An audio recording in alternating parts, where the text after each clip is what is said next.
Hi, Sam Tober, Sound of Joy Music Services, and today we're answering another viewer request, not for a song, but for an understanding of the use of the fourths and the fifth uh, chords, or the actual designation of these chords in, I guess, the gospel music that is played.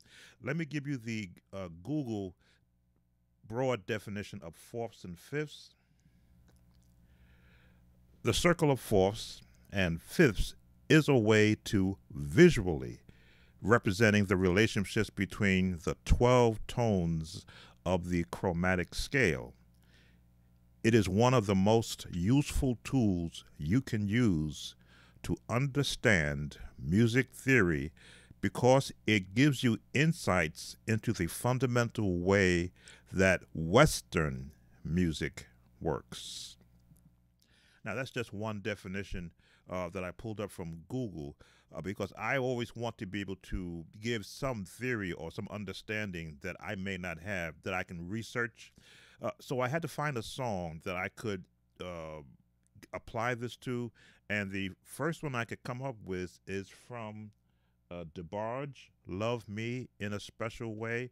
Now, let me just demonstrate the fourths and the fifth placement in relationship to the scale, because I've actually done this in an earlier live stream, but it's always good to rehash some of the things that I've done so that I can make sure that I'm still giving the correct denunciation. So if in the key of C, middle C, we always want to count over the number system does come into play in Western music. 1, 2, 3, 4 would mean C to the F. Now, as you can see, the Chordy app is calling this a perfect fourth. So anytime I have 5 notes over, or 4 notes over from the root key, it will see it as a perfect fourth.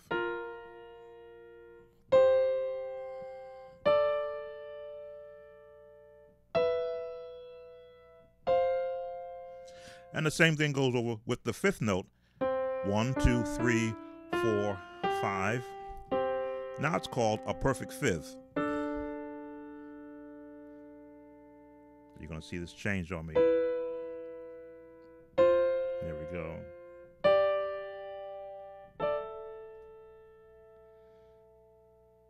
This is going to change. There we go. Because the sharp was the B. So then they call it a perfect fifth. So it's a way to give an understanding of what it says in the, let me just quote it correctly. It's a fourths and fifths is a visual way of representing the relationships between the 12 tones of the chromatic scale. 12 tones, 1, 2, 3, 4, 5, 6, 7, 8, 9, 10, 11. 12 tones when you're doing the actual chromatic scale. So the song by DeBarge, Love Me in a Special Way, is the only song that I could bring to mind that uses this analogy. Let me see.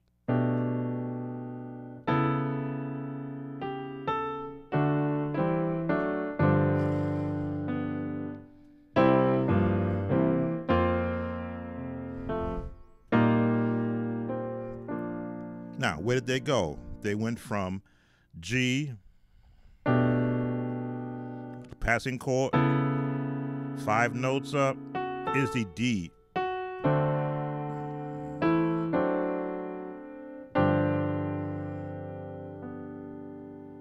To the fourth, from the C to the F. 4 notes up from the F. I love those chords. Once again.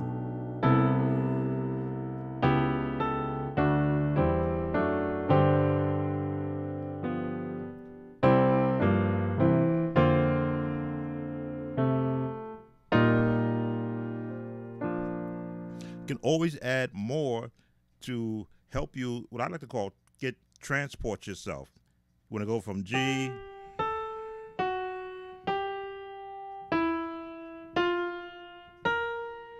that is the path that it's taking. Top note. 1, 2, 3, 4.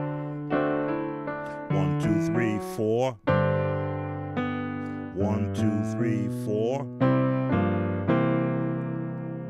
1, 2, 3, 4. 1, 2, 3, 4. So you can work this.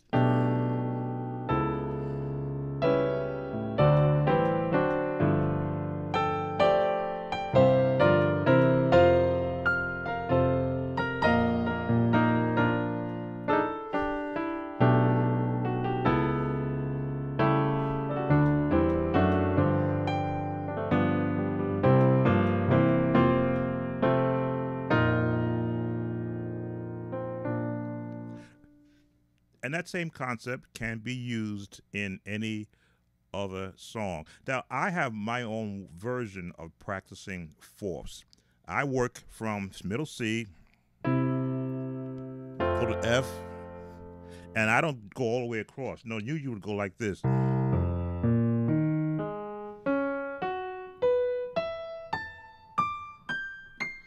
To hear all the fourths, but I've trained and taught myself how to condense it.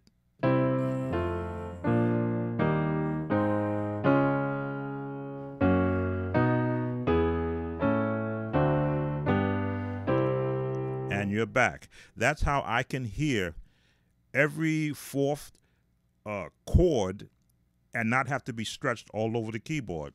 And I've learned how to expand that.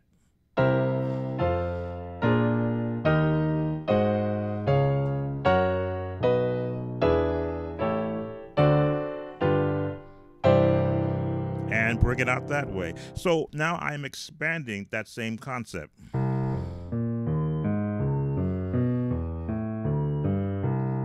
Same thing. One day I make a song like that one day. Now going backwards is always the hardest. Let me see. Back 4.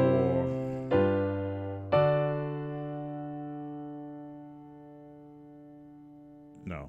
Go back 4. Go back 4. Go back 4. Go back 4. Go back 4. Go back 4. Go back 4. Go back 4. I have to look at it. A flat. E flat. B flat. Back 4, yeah, B flat. Something is wrong. I missed. Anyway, that's always been the hardest, going backwards. So you got to almost train your mind to count back 4 and hear the chord changes that will be waiting for you. But this is just my concept of it. Now I realize it may not be theory from the professional students in music, but I find that in my understanding why a songwriter placed a certain chord in their song, be it gospel or secular, the understanding of the fourths and the fifth really got me understanding better as a musician who learns primarily by what I hear, is to know that if I hear this chord and this one is following it and this one is following it and that one is following it, I can immediately associate that they are traveling their path of music using the fourths. Now, how do you travel using fifths? If I were to go to the fifth and go to the fifth, go to the fifth. Wow. C, G, D, A, E, B, G, F down.